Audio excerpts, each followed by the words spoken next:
Welcome to the Feel Your Best Formula podcast. Are you over 40 and tired of struggling with your weight, dieting, and constantly feeling like you're starting over with nutrition and fitness? Do you wish you had more energy? Do you want to lose weight and finally keep it off for good? I'm Lil, a certified nutrition coach and former registered nurse. I too have been there, and at the age of 44, I decided I was done with fad diets and chasing a lower number on the scale. I was so tired of constantly starting over and wondering why I couldn't get lasting results. I became a nutrition coach and created the Feel Your Best formula for women who want to build muscle, lose fat, and keep it off for good. If you're ready to build a better relationship with food, the scale, and your body, let's build your formula for feeling your best. If you're new here, make sure to check the episode details for the link to my newbie starter guide. You'll receive an email straight to your inbox with everything you need to start building your Feel Your Best formula. I'm so glad you're here. Now let's dive into today's episode.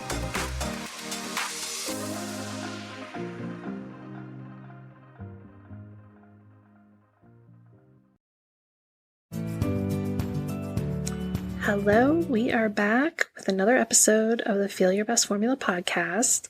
We are on episode 23, and I think you're really going to get a lot of value out of this episode. So get ready, because I've got 10 tiny habits for big results when you are looking to lose fat. Now, a few episodes ago, we talked about fat loss and the big things you can focus on. We talked about adding in more protein, more fiber, getting more activity in, all of those things that need to be a real big focus when you're working on losing some body fat, changing your body composition. But today we're going to talk about these teeny tiny habits that make a big difference, and they may be so small that you haven't even thought about it, or you haven't even realized what a positive ripple effect or a negative ripple effect it can have depending on how you approach these habits. So often we don't realize how it's the little things that can often make or break our success when we're working towards a goal. And these are 10 things that are all habits that just take a few minutes or less to carry out, or it's something as simple as a mindset shift, which doesn't technically need an amount of time to do, but honestly, changing your mindset can be the most difficult, but the most impactful piece of your journey. So let's talk about these teeny tiny habits that are really going to help you stick to your goals and move the needle in the right direction for you. So first, I know you've heard this before, and it's probably going to be a little bit repetitive, but that's because it's so important. And if I had to guess, it may be something that you are struggling with, and maybe you just need a little reminder. So I did not want to leave this off the list, but it is drinking more water. Now, there's a multifaceted reason why drinking water is so important when you're living a healthy lifestyle, but the ways it can specifically help you with fat loss are because it can help you feel fuller. If you drink some water before your meals, it's going to take up some space in your stomach and make sure that you're well hydrated. And you may be less tempted to eat more because you're going to feel fuller quicker. So you may end up consuming slightly less calories. They've done some studies on this, and this is suggested that drinking a glass of water before you eat can help you not overeat and get fuller quicker. So making sure you're well hydrated isn't just about that, though. It's also important when you're working out and you're trying to build muscle and burn fat, because your body needs water for virtually every single function, from a larger level, a macro level, to a micro level, and all those little things that are happening in the cells of your body. There is water involved in that process. So the more easily you can make it for your body to perform all of these processes that go on in all of your different bodily systems, then the less strain you're going to be putting on your body. You're just going to make it easier for your body to be building that muscle, burning that fat, and just functioning and doing all those amazing, incredible things that your body does every minute of the day. So if you want to keep your body functioning more efficiently, a good rule of thumb is to start with trying to drink at least half your body weight in pounds in ounces. So for example, if you weigh 150 pounds, then you want to be aiming to drink at least 75 ounces of water per day. But I want you to keep in mind that everybody is different. So this isn't like a hard and fast rule, but a great way to know if you're hydrated or dehydrated is to look at your pee. And yeah, it's going to look darker if you are slightly dehydrated, or it's going to be really dark if you're really dehydrated. And it's going to be a very light yellow or almost clear if you're very hydrated. And that's more what you want to aim for, is the very light yellow. So whichever way you want to do this, and you're probably, if your urine's really dark, you're probably going to be thirsty. Maybe you have a headache. Maybe you're feeling lethargic. You're going to be feeling those effects of being dehydrated. And I will tell you that I used to be someone that was like, I hate water. I don't like drinking water. Doesn't taste good, whatever. And then once I felt the benefits of being well hydrated all the time, I literally crave it. I have my water bottle with me all the time, and I just love ice cold water. I have my Yeti bottle, and I'm just always drinking from that. And I just feel better. And I know when I'm starting to get a little dehydrated, how much that affects me. And when I was living like that day in and day out, and mostly just drinking like juice, soda, a little bit of water here and there, I really didn't realize how lousy I felt until I started drinking more water. So just a reminder, I'm sure you've already heard this a million times, but if you are not right now, if you don't have a water bottle nearby that you constantly have available to you, then that might be something that you want to start implementing into your daily routine. Okay, so that was number one, and we've got 10 things that we're going to go through, so I'm going to try to make it quick. But number two is eating more mindfully.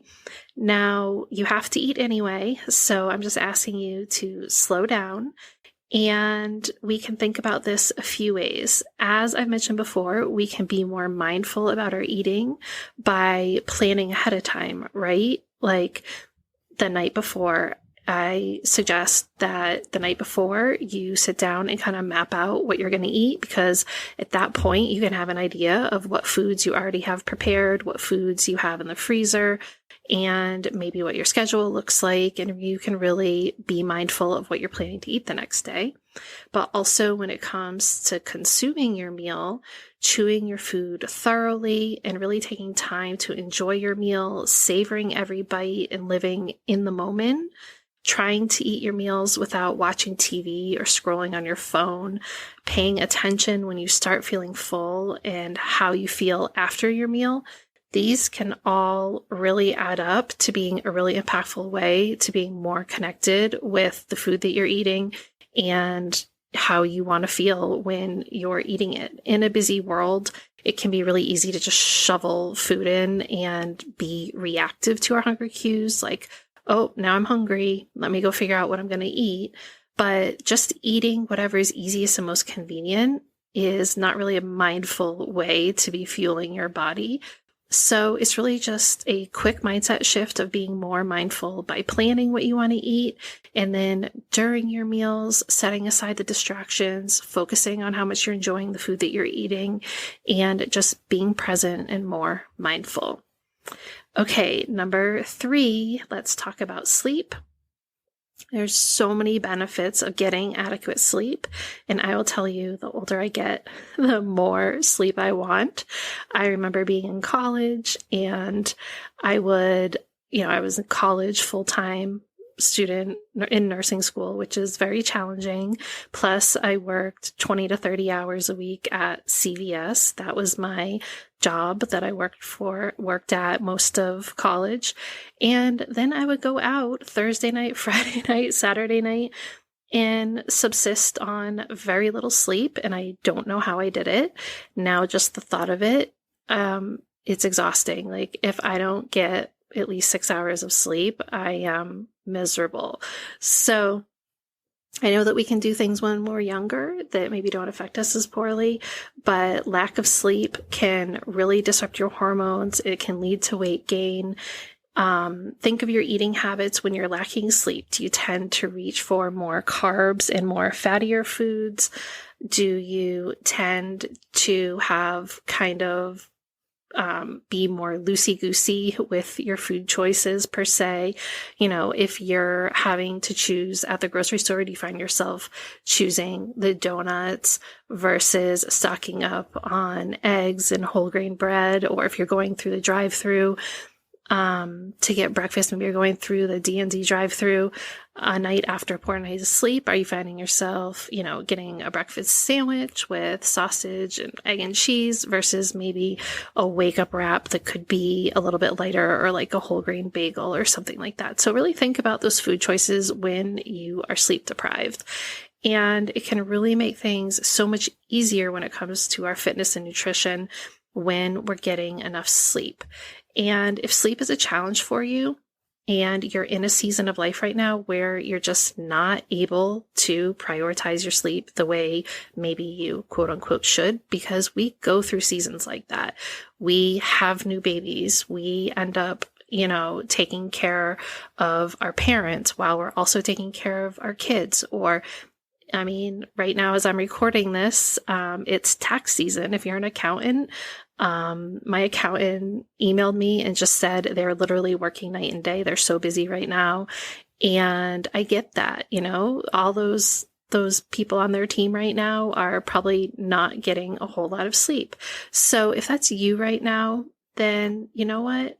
Give yourself some grace. And honestly, I would prioritize sleep over workouts until you can get a more balanced schedule. If you're still able to get your steps in, maybe you're even able to get 1 or 2 strength training workouts in a week, forcing yourself to wake up early and work out when maybe you could get an extra half hour, 45 minutes sleep.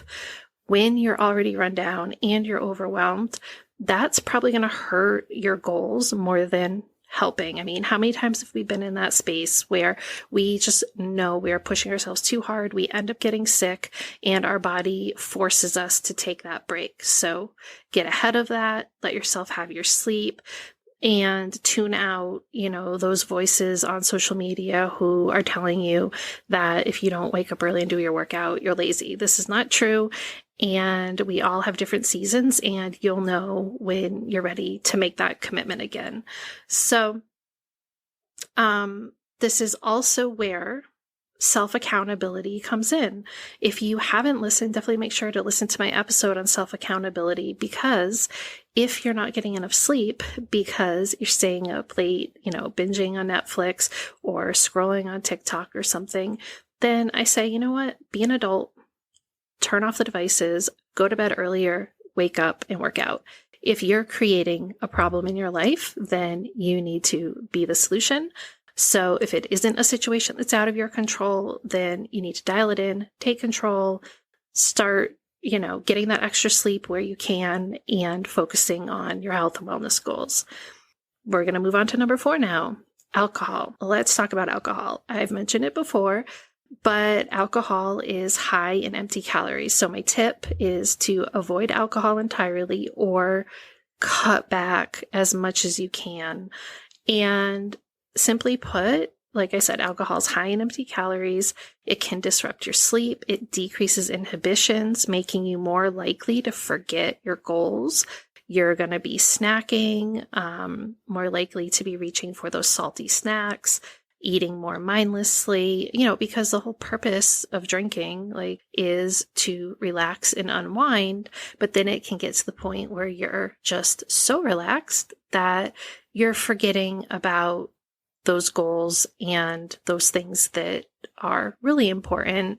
And it really decreases those inhibitions and helps us make choices that we probably would not make if we had not been drinking the alcohol. So I personally feel alcohol can be a really slippery slope. And if you're serious about fat loss and serious about sticking to healthy habits, then I would really recommend cutting out and or severely limiting your alcohol intake when you're in the beginning phases of building those new habits, and see how it goes building those habits where alcohol isn't really part of the picture and certainly not part of the daily picture.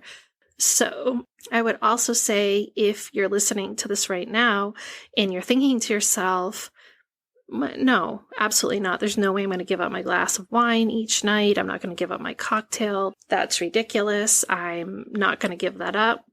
I would think that's a moment to check in with yourself and ask yourself, if I have a healthy relationship with a substance, that means that I can consume it when I want to, and I can also limit it and say no to it when I want to. So if you feel that you don't have a choice in whether or not you drink your alcohol, then that might be a time to just reevaluate your relationship with it and think about how you want to fit it into your life moving forward. And I'm not here to alcohol shame anybody. I'm just stating the obvious effect. We all know, if you're listening to this, when you drink too much alcohol, you make choices that you would not make when you are not drinking alcohol. And I really think if you're serious about turning things around, then it is just a really easy no-brainer to just say it's not something that I'm going to include in my life on a daily basis, and I'm really going to limit it when I do allow it in. It can have its place, but for an overall healthy lifestyle, it really could be the one thing standing in your way of, getting to that next level with your goals. Okay. Number 5, moving more. We talk about this a lot on here, but challenging yourself with adding in more physical activity is such a small habit that really adds up. I would say is one of the most powerful small habits that you can control. So adding more physical activity into your daily routine can really help you burn more calories, which can then have a positive effect on losing fat. Starting with small activities like taking the stairs instead of the elevator or going for a 10-minute walk after each meal. Just simple steps to really, add in that activity level. And there's so many ways you can get more steps in when you start looking for them. So look for opportunities within your day and challenge yourself to make it a habit.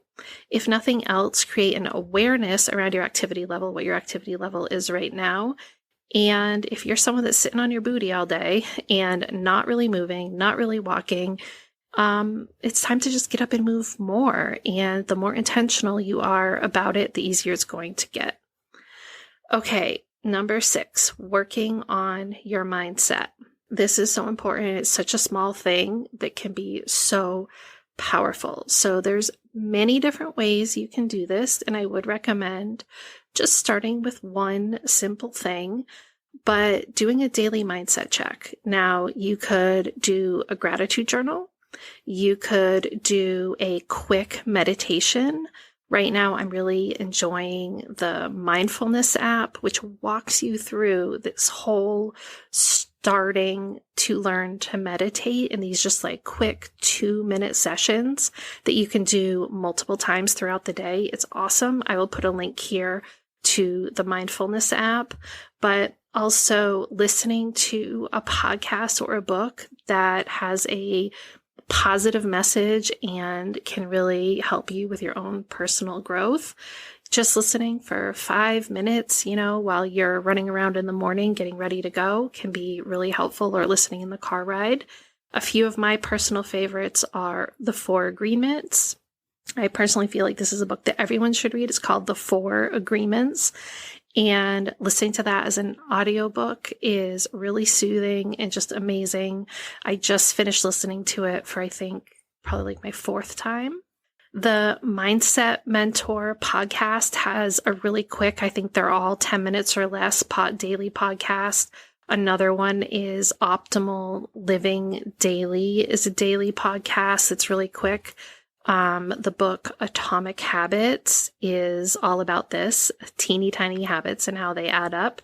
The Perfect Day Formula is a really great book, and The Miracle Morning, and I can put all of this in the show notes. Number 7, planning out your meals the night before. So I already mentioned this and being more mindful with your meals, but this is just a quick 5-minute thing you could do at night where you take your tracking app or just your planner and just quickly write the foods that you're going to include in your meals.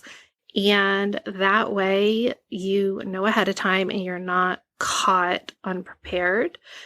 I want to add on to this. A really quick thing you can do is just always make sure you have eggs in your house. Now, I really hope you're not allergic to eggs, because I just have to say, I can't tell you how many times I throw together a quick meal with eggs, breakfast, lunch, dinner. You can make an omelet. You can have them scrambled. You can have them fried. You can make them into a sandwich. You can make an egg salad.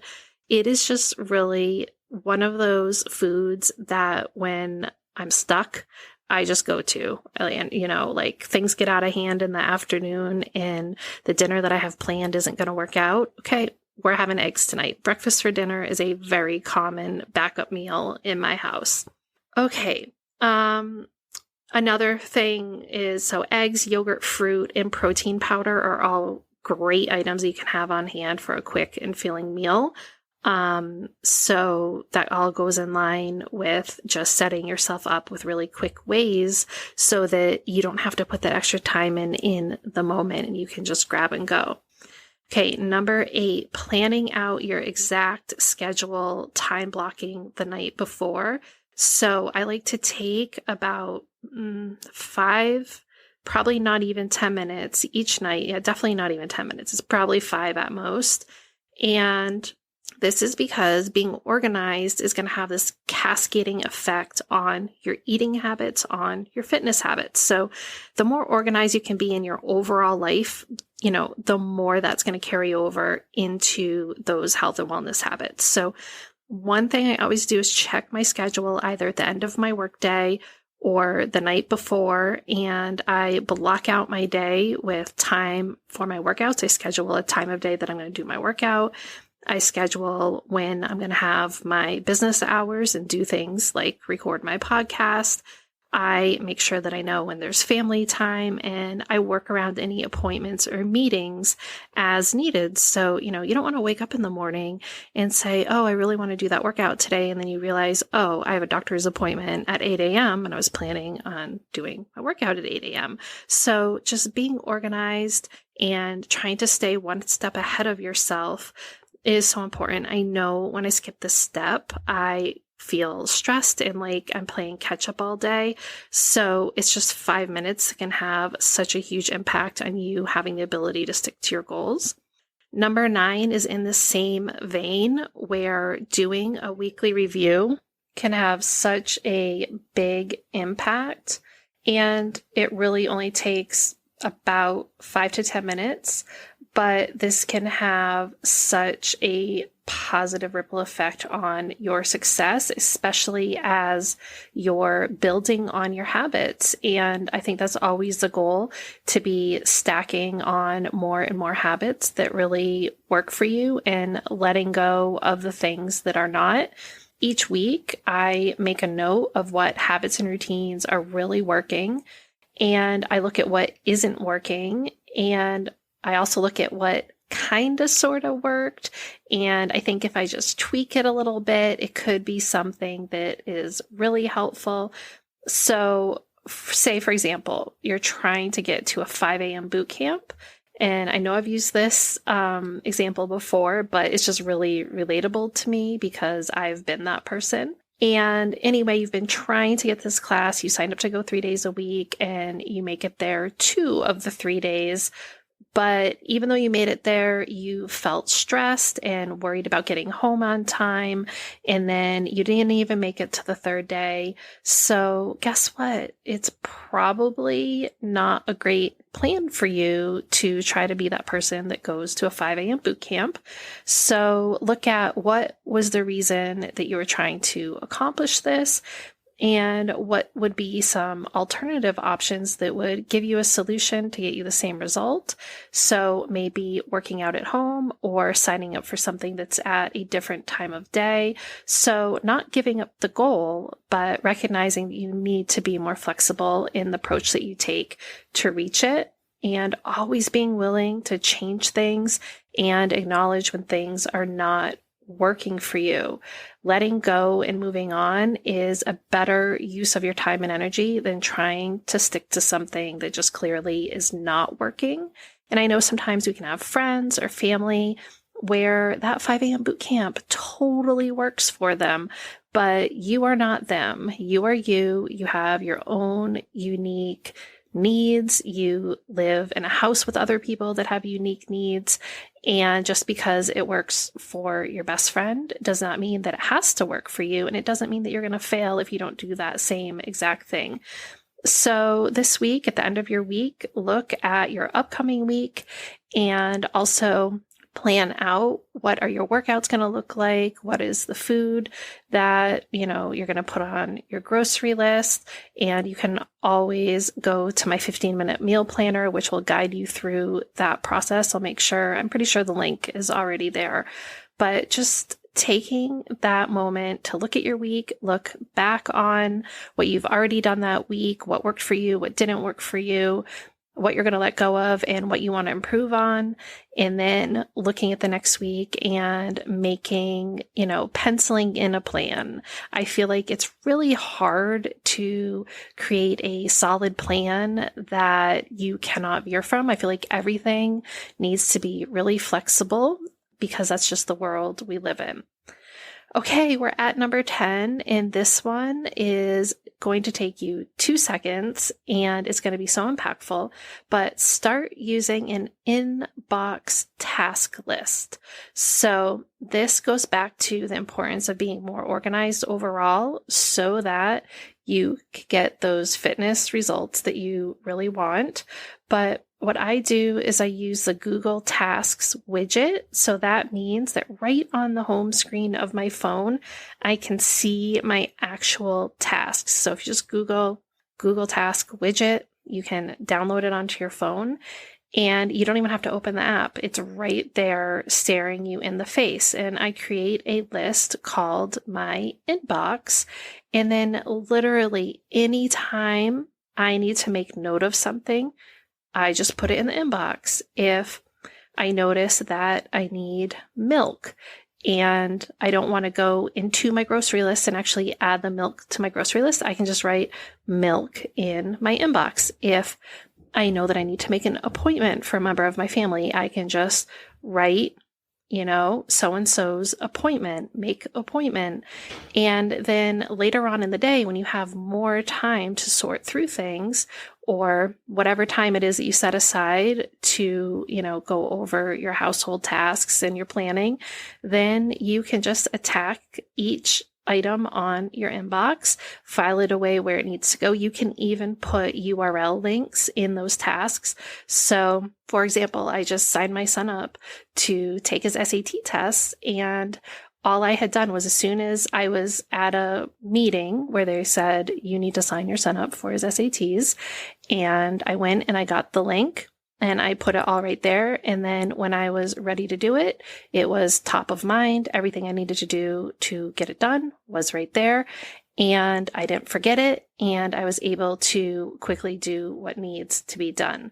So an inbox list is basically just your inbox. Think of an inbox on your desk where if you're at work, people just throw things in your inbox and then you have to take it and sort it and address it and do what you need to do with things. And that's the same thing. And you can put work stuff in there. You can put household stuff in there. You can put whatever you want in there. But the main reason I do it, because I'm one of those people that thinks to myself, I'm going to remember things. And then I've learned the hard way that I don't remember them. And I was trying to be too organized by always putting things, in the right task list, or, saving my emails a certain way. If I need to respond to an email, I put that in my inbox list. I don't wait until I go into my email because I don't necessarily know that I'll remember it. So it's just a great way to stay organized and keep those things top of mind, and be, a better organized person, which then can carry over onto sticking with your health and wellness goals. So that's it, guys. These are these 10 tiny habits that can really add up. And I know I've mentioned some of them before, but that's because they're important. And I know sometimes I'm definitely guilty of this. I need to hear something. Sometimes I need to hear it repeatedly over and over until I actually say to myself, you know what? Let me try this. Let me see if this works. So make sure to head on over to my show notes and catch up on any links that I mentioned here. And I'll go over one more time the 10 things. Number 1 is drink your water. Number 2 is eating more mindfully. Number 3 is getting enough sleep. Number 4 is avoiding or limiting alcohol. Number 5 is moving more throughout your day. Number 6 is working on your mindset. Number 7 is planning out your meals. Number 8 is planning out your exact schedule the night before. Number 9 is doing a weekly review. And number 10 is creating that inbox task list. And there you have it. 10 teeny tiny habits that get you those big results that you really want. And that's it for this week's episode. And I will see you next week back here Monday at 5 a.m. Thank you so much for tuning into today's episode of the Feel Your Best Formula podcast. If you haven't already, make sure to check the episode details for my new listener starter guide, and any additional resources mentioned in the episode can also be found in the show notes on my website. You can always find me on Instagram at Macros with Lil, and for more healthy lifestyle tips, recipes, and information on my one-to-one and group coaching services, make sure to check out my website. All the links can be found below. If you know someone else who is ready to start building their formula for feeling their best, please share the love and send them a link to the podcast. I hope you found today's episode helpful, and I'll see you back here next week for a brand new one.